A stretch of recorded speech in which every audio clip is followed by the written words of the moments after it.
In this tutorial, I'll be guiding you guys on how to upload a resume on LinkedIn. So let's get started. So LinkedIn is an app where you can apply for jobs around the world and you can get hired.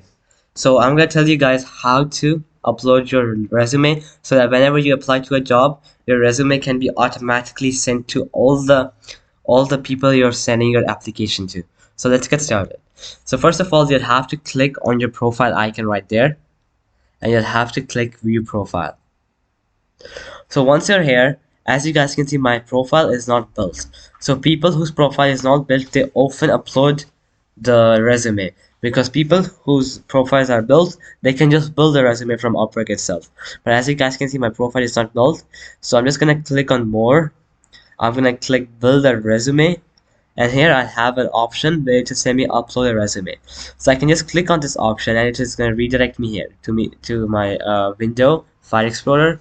Here you can just navigate and select your resume, and then you can open it, and once you open it, your resume will be successfully uploaded on LinkedIn. So alright guys, that'll be it for the video. I hope it helped you out, and I'll be seeing you next time. Peace out.